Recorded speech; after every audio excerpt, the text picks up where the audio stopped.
Salut à tous, alors c'est Frédéric Delavier. Ce soir, je voulais vous faire une petite vidéo pour rebondir sur l'actualité parce qu'on m'a envoyé plusieurs fois une vidéo que vous avez peut-être vue qui traîne sur les réseaux sociaux où l'on voit un monsieur qui dit qu'il avait 52 ans ou qu'il a 52 ans qui, paraît-il, voulait reprendre la moto de son fils. Alors je ne sais pas si c'est vrai ou si c'est faux.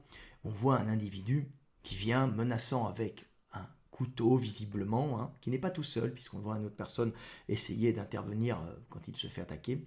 Ce monsieur vient essayer de s'imposer, essayer peut-être de défendre la moto de son fils, hein, je ne sais pas, devant une horde, voire de voyous, ou en tout cas une horde d'individus prêts à en découdre.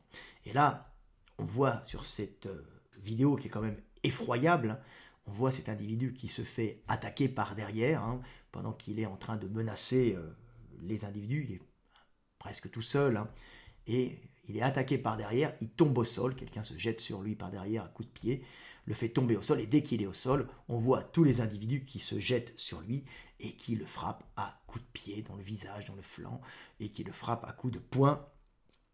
Donc une vidéo où on voit la tentative cruelle et ignoble de mise à mort d'un individu. Alors malheureusement, si cela est assez commun, ce qui m'interpelle dans cette vidéo, ce n'est pas la violence en elle-même, hein, je connais la violence, je l'ai déjà vu. Ce qui m'interpelle, c'est la non-compréhension de la violence par les gens qui font les commentaires. Et on voit majoritairement les gens qui écrivent c'est une honte, 10 contre 1.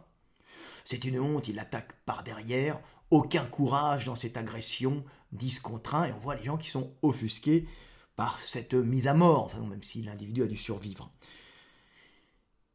Le problème, c'est qu'il y a une incompréhension de la majorité des individus dans ce que c'est que le combat réel, que ce soit le combat de rue réel pour sauver sa vie, ou la guerre. Il n'y a aucun règlement, aucun honneur dans le véritable combat. Le véritable combat, c'est de rester en vie et de tout faire pour éliminer l'adversaire. Le but, c'est d'avoir, dans ce combat, d'éviter les dangers et d'optimiser ses chances de détruire un adversaire. Donc, pour cela, il faut l'attaquer à plusieurs pour avoir au moins la chance de gagner.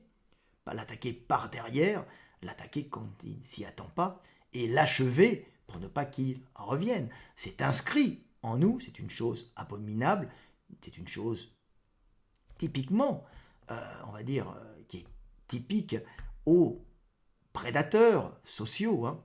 Cette émulation qui est en groupe pour évincer un individu, cette attaque, cette furie du combat. Et il n'y a aucun règlement là-dedans. Le but, justement, c'est d'évincer l'adversaire. Et la règle, c'est qu'il n'y a pas de règle, hein. Donc, quand vous vous dites « Oh, c'est écœurant, ils sont arrivés à 10 contre 1 », non. C'est ça le combat. Et c'est à ça que vous allez être confronté si jamais vous êtes agressé.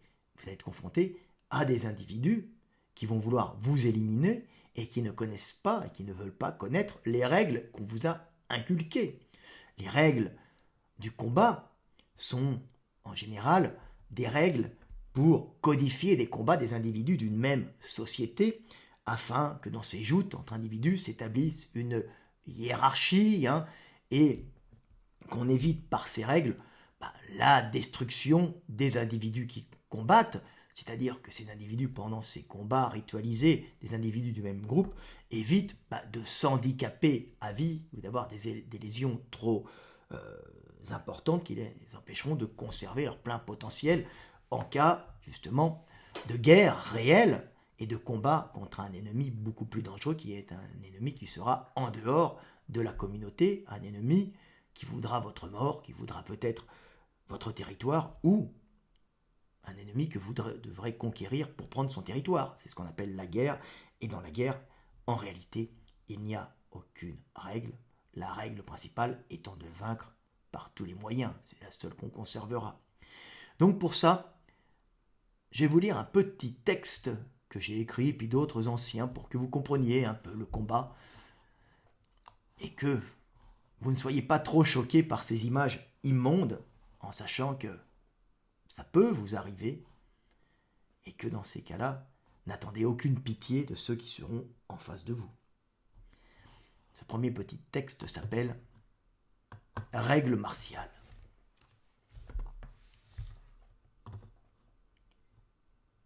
Il y a une règle cruelle en combat.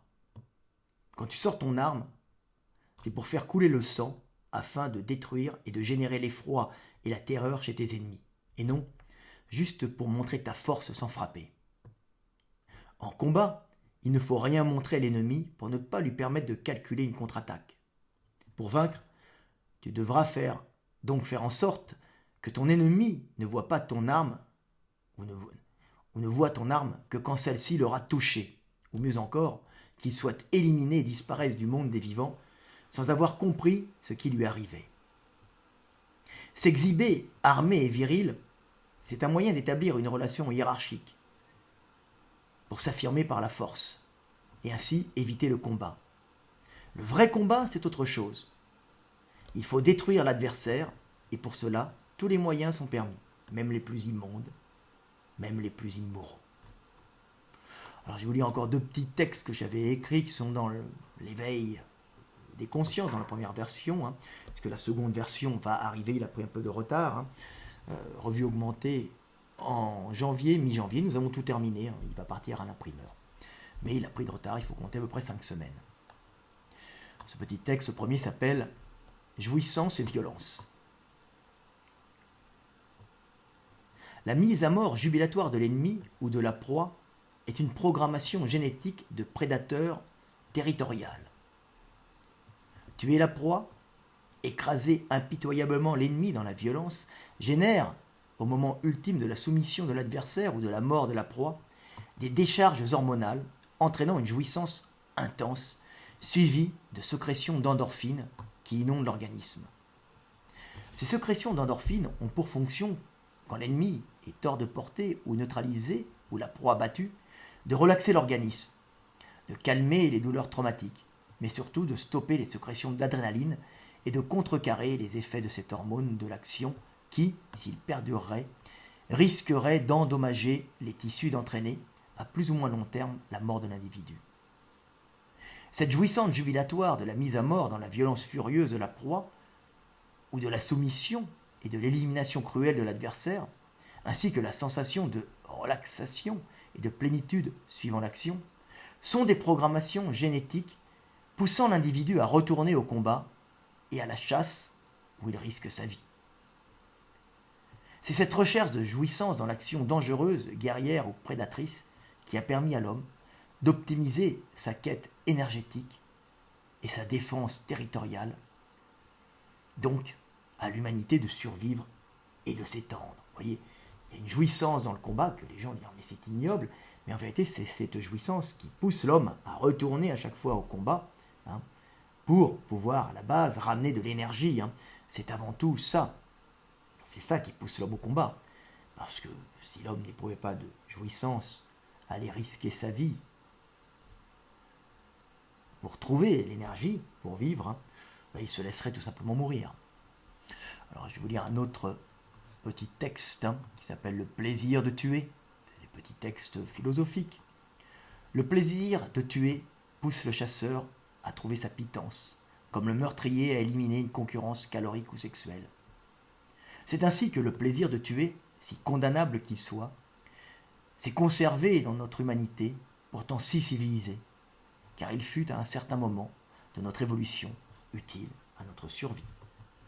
Oui, maintenant on ne chasse plus, et on ne défend plus vraiment son territoire, sauf rarement. On va chercher ses aliments au supermarché, la viande est précoupée, en barquette, mais ça n'a pas toujours été comme ça, et l'homme garde encore ce besoin d'action, ce besoin d'action guerrière, et il reste en lui ce besoin, des fois, de détruire, qui est en vérité le besoin de détruire la vie pour vivre. C'est tout simplement ça. C'est pour ça que nous recherchons ça dans les films, les vidéos, les jeux vidéo. On voit le plaisir de tuer, qui est virtuel, mais de tous ces jeunes hommes qui aiment, en fin de compte, voir tuer l'ennemi, pas chasser, mais tuer l'ennemi. C'est la même chose, en vérité, c'est défendre le territoire calorique pour survivre. Le plaisir de tuer est en nous, mais il faut maîtriser cette animalité, comprendre notre animalité pour la maîtriser et vivre en paix, en parfaite harmonie. Voilà. Voilà, c'était ce que je voulais vous faire, des petits textes philosophiques, hein, pour vous expliquer que tout ça est en nous et qu'il faut lutter contre notre animalité pour vivre en homme libre, en homme éclairé et pouvoir vivre en société. Voilà.